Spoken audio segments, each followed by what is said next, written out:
Let's start with the first debate. How do you feel about the criteria, and are you going to make the debate stage? I am going to make the debate stage. In fact, confident that we're starting to prepare for it.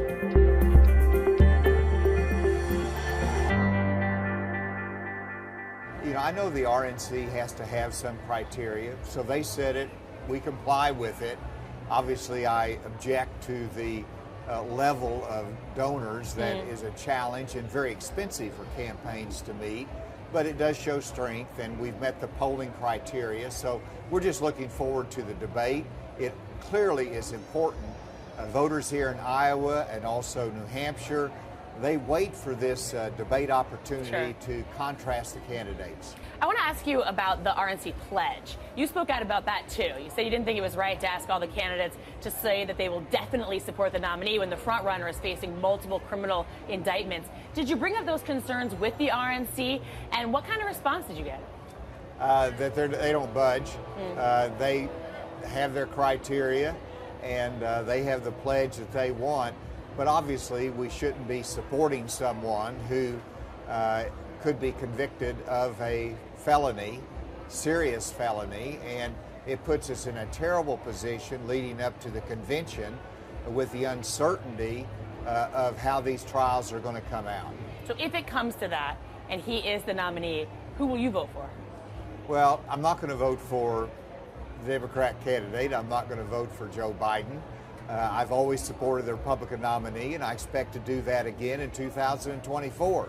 I hope that it's me, but I plan on supporting the nominee.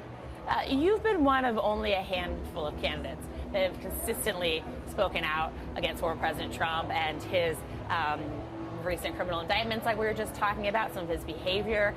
You and Chris Christie, Will Hurd. Why do you think it's a small part of the primary field, a small pack of you? And what's your message to the other candidates? Should they be more vocal like you are? Well, they should. They should speak the truth in reference to Donald Trump. He's dangerous for our country. He is self-centered at this point. He's looking out for himself. He's already set his agenda for a second term, which is to get even. It is about revenge, and this is not what we need in America. And so that's what's at stake, both for our party and our country. And people need to be clear on it. They need to speak out about it. I understand that they want to be reticent because they don't want to offend any voter. But this is an unusual time with a lot at risk, and you've got to speak clearly. How do you take that message and break through in the polls? You're still polling in the single digits. Why? And what do you do to get over that hurdle? Well, this is very early in the campaign. We have not put any money behind paid advertisements at this point. That comes later, and whenever you do that, you can move up in the polls. The debate, we haven't had our first debate yet.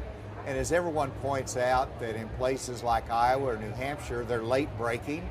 They're going to be December decisions as to who they're going to support. So you want to make sure that you put kindling on the fire now, and you're ready to go this fall when cold weather hits. I want to ask you about your time as governor. You vetoed some legislation that would have really impacted trans youth in the state of Arkansas. You said you thought it was government overreach, that the government shouldn't be telling families what to do, doctors what to do. We've seen so many other Republican candidates take the opposite approach, really championing these kinds of bills. Explain to me more what led you to that decision and how you're talking about that on the campaign trail.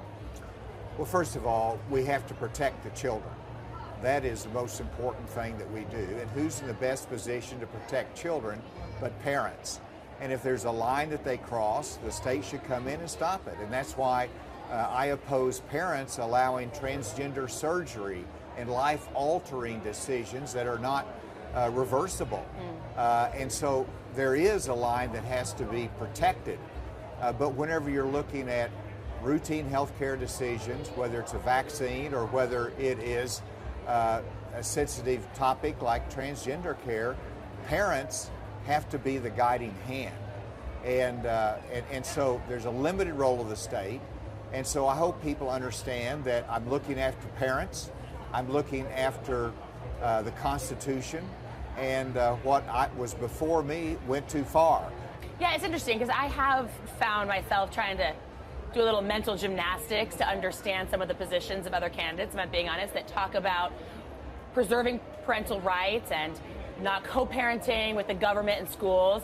But then there seems to be a line to that, and if it has to deal with a parent of a trans kid who's struggling with this moment in their identity, then all of a sudden the parental rights are exactly what some of these Republican candidates are trying to revoke. So is there a little bit of hypocrisy going on there?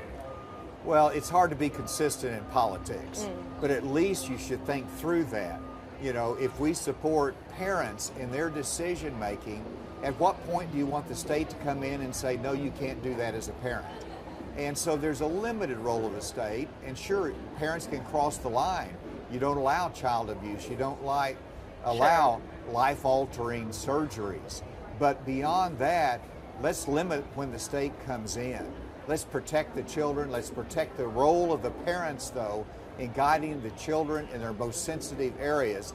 These are tough decisions for parents as to how to manage through that. Let's give them some flexibility. Another really sensitive topic, obviously in the news all the time right now, abortion, access to abortion. We saw the headlines out of Ohio just last week, voters really rejecting the legislature there, trying to finagle ballot access on that issue. You've said that you would support a 15-week national ban, but we are seeing consistently Americans saying they are just not interested in more government rules, that they want it to decide this for themselves. So would you have the people on your side if you pushed for a ban like that? Well, it won't happen without the public supporting it and there being a consensus. And that's the reason I believe the abortion question will continue to be resolved at the state level. You know, Arkansas set one standard. New Hampshire will set a different standard. Iowa sets a different standard. And so but a national 15-week ban would take away a lot of that. That's right. And so I'm doubtful that that consensus will build in Congress. And I've only indicated my support for reasonable restrictions as long as they have reasonable exceptions that go along with that. So we're a long ways from developing that consensus. I'm pro-life, and that if a bill came to me that had those guardrails in there, I would sign it.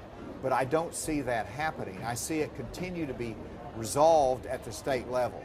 And what's important also is that as Republicans, that we communicate that this is not about punishing women. They go through a lot in this.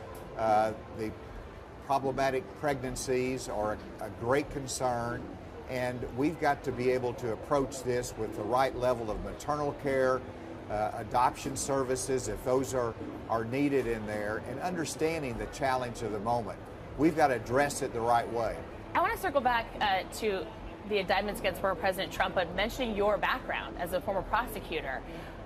What would your advice be to some of the prosecutors that are working on these cases to do their job with the backdrop of a political campaign without looking like they're being political? Well, that role will be largely defined by the judges. Okay. And so what's missing is that, the case is made that only Donald Trump has a right to a speedy trial, and if he wants to waive it, he can. But the fact is the public has an interest in a speedy trial as well. These issues need to be resolved, and so the prosecution is doing the right thing by saying, we've got to get this resolved, and it shouldn't just simply wait till after the election. So one, the judges will set the tone for this. Secondly, the prosecutors just need to do their job. They need to set, and they've got to set politics aside and make decisions based upon the facts and the law. And there's going to be all kinds of public relations happening and victimization claimed by Donald Trump during the process. But all of this will be resolved based upon the facts and based upon the law in the courtroom, decided by a jury. And you just got to keep your focus on that.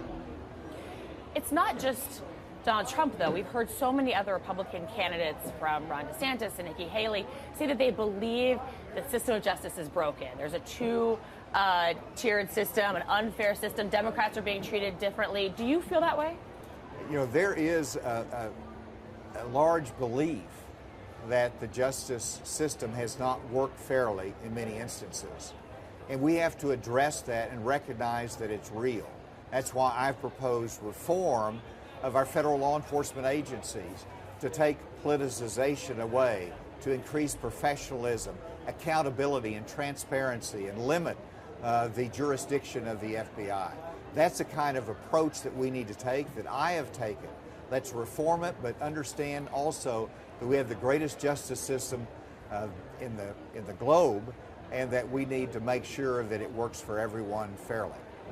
If you make it to the White House, what do the first 100 days of your administration look like? Well, busy. First of all, you've got to reverse a number of things that President Biden has put into place. The restrictions on producing energy in our country. Under my administration, we will open them up again.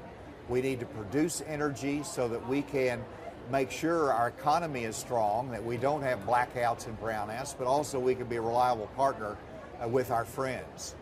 Secondly, you're going to see a border security bill to put the resources in place along our border, and you're going to see the infrastructure that's been laying idle put back to work in completing some of the wall, but also building the infrastructure there. You're going to see the the cartels designated as foreign terrorist organizations.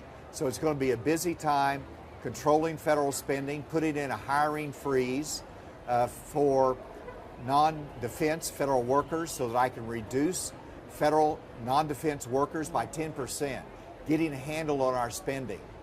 I'm going to put into place a commission that's going to look at the future of Medicare and Social Security to make recommendations how we can strengthen it for the future. These are busy times. These are things that will all be done within my first 100 days. Okay, my last question I have to ask you about the current governor of Arkansas, Sarah Huckabee Sanders. Do you think she'll endorse you? Do you think she'll endorse in this race?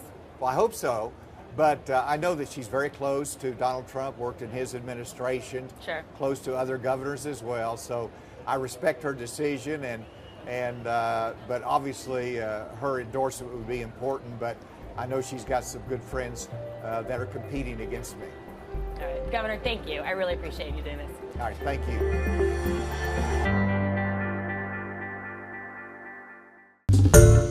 Hi everyone, George Stephanopoulos here. Thanks for checking out the ABC News YouTube channel. If you'd like to get more videos, show highlights, and watch live event coverage, click on the right over here to subscribe to our channel, and don't forget to download the ABC News app for breaking news alerts. Thanks for watching.